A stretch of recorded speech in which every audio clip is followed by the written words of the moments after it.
Asa-Punk. Asa-Punk. He's not radioactive. He's Asa-Punk in 2020. Listen, folks. So, what have we today? Oh, look at that. It's tenderloin, tenderloin, tenderloin. Okay, tenderloin. Beef? No. Pork? Yes. Oh, yeah. Ha-ha! So, Sidesword. This is probably not a good idea whatsoever, but let's just take a little whack. Oink. Oh, look at that. Very deep cut. Oh my goodness. Okay, I know what that can do. Let's see what's next. A little box of goodies here. Hey, get your shit together before filming, Punk, or I'm going to have to kill you. Lighter weight swords today. So here we have a sword. Let's see if I can get that frame. A sword. Haha. Now it is got an Irish ring hilt, a short Viking-esque guard, a little Chinese-esque decoration. It's similar to some of the Germanic ring hilt sword, or maybe even a Chinese gem. It's kind of a mixed sword I picked up at the clearance sale. So let's see what it can do to the tenderloin. Oh! I'm not even hitting hard. Show that off. That was that cut. And this is still, it's thawed but pretty frozen. That's pretty good. Actually, I didn't quite hit it as hard as the side sword. It didn't go quite as deep, but still, quite a tremendous wound. The point being is I'm not hitting hard. These are kind of flick cuts, if you will, lightweight cuts, just to see what a sword does to bare flesh. A spadroon with a very thin blade. The Museum Replica's one, I forget, windless, I forget what year it is. The NCO sword from 1791 or something. I don't remember, I'll have to look it up, but nonetheless. Oh, look at that. For such a thin blade on barely a hit, look at that. That is a massive, massive cut. Now mind you, the reason I'm cutting on tenderloin is tenderloin is pork. And pork is one of the closest things to human flesh. And many people who do surgery training do on pig flesh, and tattoo artists train on pig flesh because it's very similar to human flesh in consistency.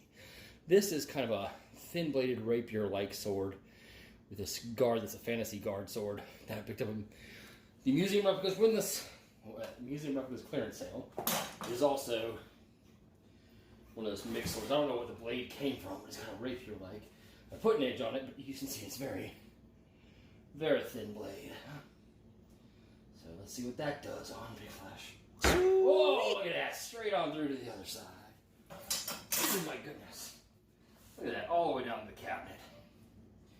See, the issue is that even if I had bone in that, and it didn't go through the bone, that is a serious wound on the flesh. Lots of bleeding. Now this is the windless, the regular windless sword cane. Obviously a very, very thin blade there.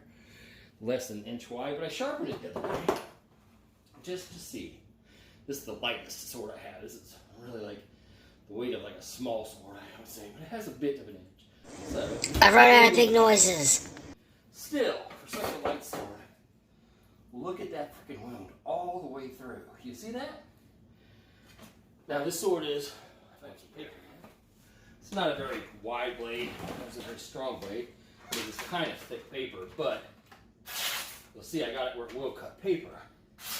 But you also see that blade where I cut at, right over here, is probably half an inch wide. Half an inch wide blade, sharp, and did that to flesh. You see that? That is a good 2.5 inches into pork through the skin. Now, of course, this light of this light of blade would not cut bone. Some of the other ones might score into the bone. The side sword and the mixed Irish Viking Chinese sword might actually cut through bone. But still, the point is that on the streets, this small blade, again, someone who obviously in modern times wouldn't wear armor, maybe have a t-shirt, a light jacket, if you get part of the arm, that's a serious wound. That's enough muscle that's going to put someone out of commission, or at least drop their limb out of commission. So, I mean, you get anything more than that that actually cuts bone, you're taking the limb off. And You saw all those swords were fairly lightweight swords. Proof's in the pudding. This is basically equivalent to human skin and flesh, rather. And that is, about 3 fingers wide of meat. So, there you go. I guess it's time to get cooking. All right, Hilson, man, good day, folks. Okay, so in conclusion, the way I sharpen most of my swords is that I have no problem cutting flesh. And for heavier cutting swords, bone, bamboo, wood, hitting on metal targets, no problem.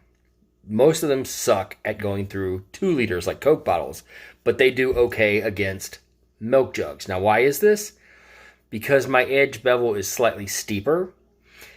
It's still sharp enough to usually cut through paper fine when you do that test, but they're not so good against 2 liters. And that may partly be my technique also.